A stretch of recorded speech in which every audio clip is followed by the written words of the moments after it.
nos acompañan aquí en cabina Mayra López y Julio César Colín. Ambos son investigadores de documentación y seguimiento de casos de la organización Artículo 19 y vienen acompañados por la colega periodista de investigación Reina Aide Ramírez.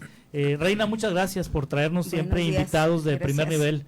Gracias. Ay, pues bueno, nomás para decir rápido que estamos muy contentos porque hemos tenido una semana muy buena para el periodismo en Sonora, entonces espero que pronto dé muy buenos frutos. Exactamente, el fin de semana un taller con el Border. Sí, Border Hub. Y fue excelente porque vimos cosas que van a ayudar mucho, herramientas excelentes, y aparte que comentaban los chicos, el consenso general es que algo así nunca había llegado, incluso de Artículo 19, o sea, que nos vinieran a capacitar y que nos vinieran a decir dónde están los peligros o cómo protegerse de todos los peligros que hay para el periodismo. Pues sí, es algo muy extraordinario y qué bueno que aquí los tenemos, les agradecemos profundamente. Sí, de hecho en el taller del fin de semana uno de los instructores mostró la lista de periodistas asesinados en México. Sí. De los años 80 a la fecha. Es impresionante la cantidad, es impresionante nombre por nombre, estado por estado, la cantidad de periodistas, y la lista se va incrementando a partir del sexenio de Felipe Calderón, de Enrique Peña Nieto y Andrés Manuel López Obrador. Va con una tendencia también este gobierno en el número de casos de asesinatos de periodistas, que si sigue va a superar inclusive a Peña Nieto y a Calderón. Julio César y Mayra López, ustedes investigan casos de agresiones a periodistas. ¿Cómo pueden ustedes definir qué es una agresión y qué no es una agresión? Pues el término de agresión viene cruzado por un intento por coartar la libertad, sí, que una persona tiene de difundir, investigar, recopilar información, ¿no? En el momento en el que alguien trata de interrumpir este derecho, de incluso inhibirlo, en ese momento consideramos que se trata de una agresión contra la libertad de expresión. ¿Cuál es la agresión más frecuente que ocurre en México contra comunicadores y contra periodistas? La mayoría de las agresiones que nosotros registramos se trata de actos de intimidación, sí, y amenazas. ¿Cómo intimidan? Una llamada al medio para decir, oigan, ese reportero que hizo tal nota, ¿qué onda con él? ¿Por qué está haciendo ese tipo de trabajos? Eso es intimidación. Así es. Ojo, porque también se ha normalizado esa llamada, sí, del comunicador social que le habla al director editorial o al jefe o al concesionario para decirle, oye, ese reportero, ¿por qué le preguntó eso a la gobernadora? Por ejemplo, o al gobernador. O al gobernador en turno. Por ejemplo, podrían comunicarse y decir, oigan, no pasó de esa manera, la información es errónea, pero hay veces que esta cuestión pues rebasa esos límites y va a llamar la atención más que a tratar de contrastar. El típico cambio de fuente, ¿no? Así es. El típico cambio de fuente es una agresión, es decir, que un área de comunicación de un ente gubernamental, o también puede ser un grupo empresarial o inclusive hasta la iglesia, pueda pedir que le cambien al reportero porque resulta incómodo y porque hace preguntas. Exacto, o que en la práctica simplemente dejen de compartirle los boletines, dejen de darle acceso a los eventos. Sí. Pues digo, son agresiones. Son agresiones. Son agresiones. No invitar a un evento, no compartir la información, así es, negar el acceso a la información. Así es. Son agresiones. Son las agresiones, digamos que pues menos peligrosas. Las más extremas, pues son los asesinatos, Mayra López. Sí, efectivamente, dentro de ahorita respondiendo a la pregunta que tú haces de cómo sabemos cuándo es una agresión, ¿no? Sí. Como Julio comenta, nosotros principalmente vemos que la agresión tenga que ver con o esté vinculado, o tenemos sospechas que el motivo de la agresión esté vinculado con la labor periodística, ¿no? O sea, que sea una reacción por una nota, que sea por una cobertura, por una transmisión en vivo, por una investigación periodística, y efectivamente los asesinatos, o sea, el asesinato, la privación de la vida es la más grave, el caso extremo, y comúnmente viene ya de un historial previo de amenazas, intimidaciones, hostigamiento y sobre todo de un historial de impunidad. Sí, ¿quién es el agresor más frecuente? O sea, el agredido es el periodista, pero el agresor más frecuente, ¿de dónde viene el agresor o quién es el agresor más frecuente? Sí, mira, tomando cifras de nuestro informe anual de 2018, que es el informe, pues obviamente más reciente de esta organización, que pueden encontrarlo en la página de internet de Artículo 19, pues nuestras cifras nos arrojan que el 41% de los agresores son autoridades estatales, el 50% es municipales y, bueno, el resto son federales, y hay una cifra ahí como... o sea, no es el narco. Que es determinado. No es el narco. Que pudiera ser también pues, integrantes de grupos en el criminales. Imaginario, pues se creería que quienes agreden a los periodistas son los narcos. Y resulta que las estadísticas indican que son funcionarios públicos. Bueno, es un discurso, muchas veces es un discurso muy cómodo. Muchas veces están vinculados narcos y políticos, pero es un discurso muy cómodo porque al final desmarca al Estado y a su responsabilidad de procurar que los periodistas trabajen libremente y le carga toda la responsabilidad a organizaciones criminales que al final, como dices, hay veces que para que uno opere debe haber la anuencia del otro. Sí. Y en el caso pues el caso mexicano, es evidente que los funcionarios públicos son los que tienen la carga de digamos, de todo este esquema, ¿no? De silenciamiento e inhibición del derecho a la libertad. Sí, ahora también pienso que los malos, los narcos, son a los que menos les conviene que se les caliente el terreno. También ellos están haciendo negocios al Exactamente. final. Y en muchas ocasiones,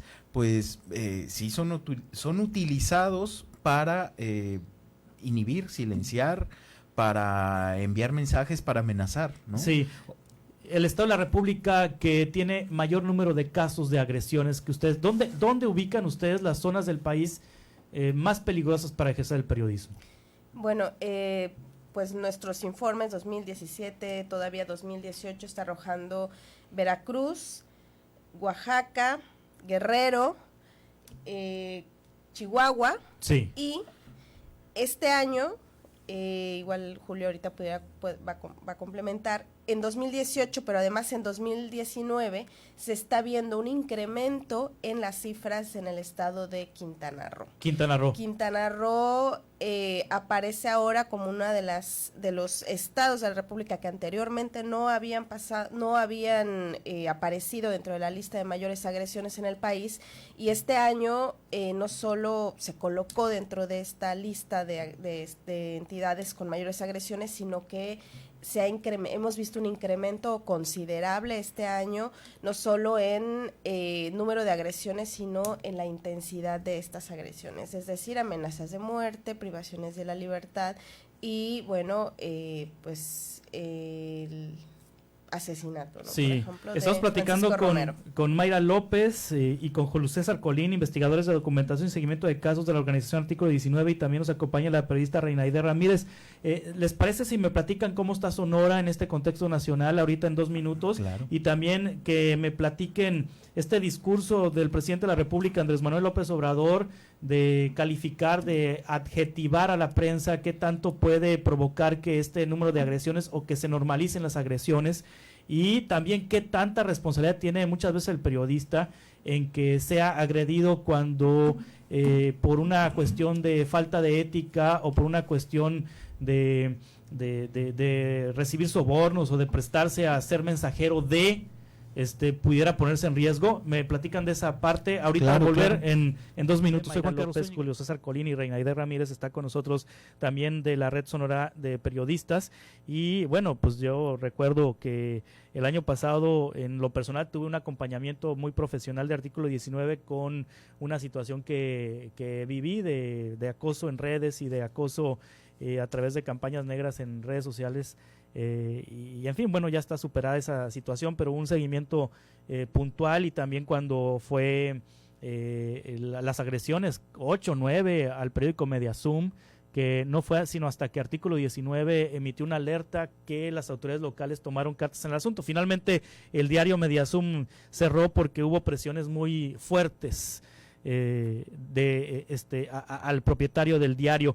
Julio César Colín, ¿cómo está Mayra López, cómo está Sonora en este tema de las agresiones a periodistas? Ahorita nos decían, Veracruz es como un foco rojo, Quintana Roo se está visibilizando, después de ser una entidad pacífica se está visibilizando. Sonora, ¿cómo está?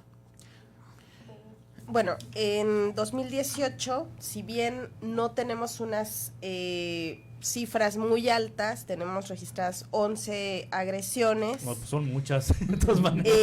Digamos, que no se coloca como dentro de esta cifra de Veracruz, sí, ¿no? Un poco. Sí, un poco lo que comentábamos ahorita fuera del aire es que pareciera, bueno, son 11, son poquitas, pero hay que analizar más allá, ¿no? Que es la intensidad de la agresión hacia los periodistas. El hecho de que a lo mejor no haya una recurrencia de agresiones no quiere decir que hoy no haya una situación de riesgo en el Estado, sino que cuando existe una agresión son agresiones fuertes, ¿no? Por ejemplo, recientemente Artículo 19 documentó y de hecho emitimos una alerta en el caso de el director de Diario AM, Alejandro Matí, sí, que, bueno, cuyo vehículo fue incendiado, ¿no? El 17 de junio de este año. También, por ejemplo, tenemos el 22 de febrero la quema de las instalaciones del medio Manzana Radio, sí, ¿no? Y también, por ejemplo, el 11 de marzo de 2017, pues la quema de la moto de Carlos Roberto Marroquín, y también, pues bueno, el asesinato de Santiago Barroso, sí, este año, ¿no? En Río Colorado, sí. Así es, en Río Colorado, Carlos Roberto Marroquín en Bahía de Quino, Manzana Radio, Alejandro Matí aquí en Hermosillo. Entonces, revisando esos casos, nos damos cuenta que en el estado, de Sonora, cuando se suscitan unas agresiones, tienen esta tesitura, ¿no? O sea, van directo a dañar los bienes de los periodistas, de poner en peligro la vida, e incluso, como en el caso de Santiago Barroso, desafortunadamente la privación de la vida. Sí, en el caso de Alejandro Matí, también de Manzana Radio, el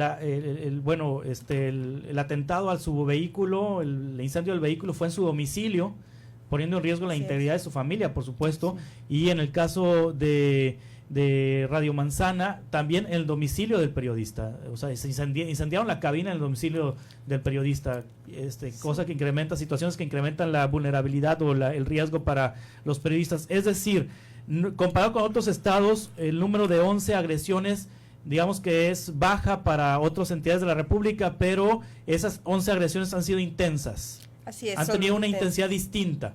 Sí, incluyendo, como en el caso de Santiago Barroso, la privación de la vida, ¿no? Sí. Son intensas y además nos dan una referencia de la gravedad y del riesgo. Ahora, ¿cómo diferencia Artículo 19 de cuando se trata de una agresión que está vinculada con el ejercicio de la profesión, con el ejercicio de informar, con el ejercicio de comunicar, o cuando esa agresión está vinculada a situaciones del crimen organizado? Porque sabemos que pues hay colegas que pues interpretan la ética de una manera distinta y sobre todo en medios de carácter policiaco muchas veces se prestan a mandar mensajes a grupos del crimen organizado y eso los pone en riesgo al grado de tener agresiones muy fuertes y llevarlos a pues ser asesinados. ¿Cómo diferenciar entre una agresión que es motivada por el ejercicio periodístico y otra de que pudieran ser estos comunicadores, digámoslo de esa manera, empleados del narco?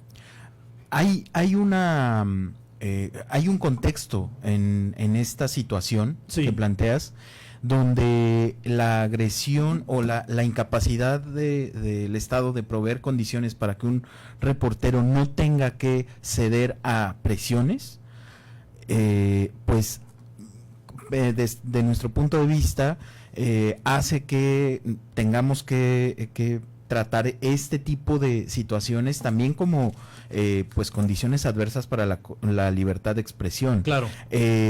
Hay gente que, bueno, sí, ha sido señalada en muchos momentos por presuntamente colaborar con el narcotráfico, ya sea publicando una nota sobre un asesinato o tal vez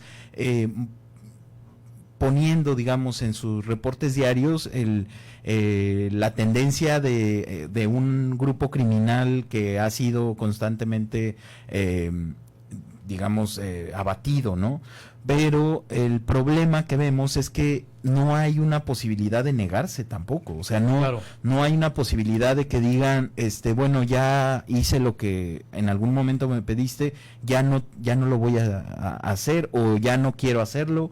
No hay posibilidad. Es una situación donde mucha gente de prensa ligada a la nota policíaca se encuentra, pues, al final atrapada por las circunstancias. Entonces no podríamos decir que se diferencian de quienes reciben una agresión por parte de un funcionario, en tanto que en las dos situaciones pues hay una coerción para realizar el trabajo. Finalmente de alguna es una agresión manera. a un periodista, es una agresión a un comunicador. Así es. Que está haciendo sigue siendo una agresión, porque al final no hay manera de que el periodista se niegue, e incluso entrando voluntariamente a este esquema no hay manera de que salga sin sufrir represalias, sin posiblemente poner en riesgo la vida. Sí, ahora me llama la atención que incluyen el caso de Santiago Barroso, periodista de San Luis Río Colorado, en la lista de agredidos este año en Sonora. La Fiscalía General de Justicia informó que se trató de un asunto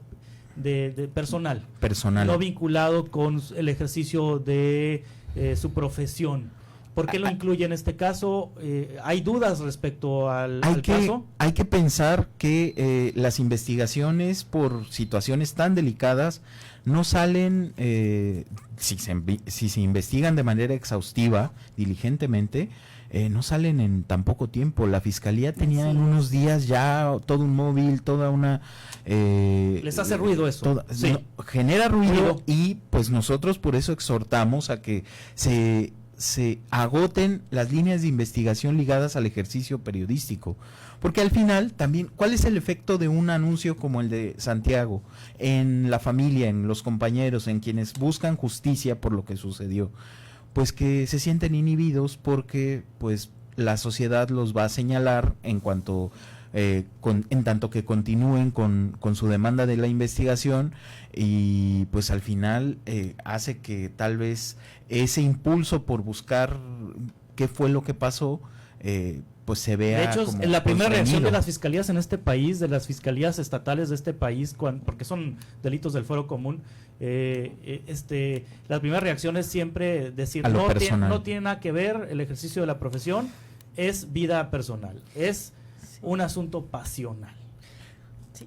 Por ejemplo, en el caso de Santiago, así como de otros comunicadores, periodistas, por ejemplo, hablando de otra parte del país, por ejemplo, Samir Flores, que también fue un asesinato que aconteció este año, en ambos casos vemos primero es una salida muy rápida de la Fiscalía sin agotar todas las líneas de investigación, en el cual la determinación es una de dos: vincularlos con un crimen perpetrado por la delincuencia organizada, dando como vistas de que supuestamente el comunicador tenía problemas, nexos, lazos con la delincuencia organizada, o como Santiago es una tendencia a vincularlo con algo personal, pero también veamos cuál es el mensaje, ¿no? Cuál es el mensaje y cuál ha sido actualmente la relación con el gobierno federal, con las autoridades, la relación con defensores de derechos humanos, activistas y periodistas, ¿no?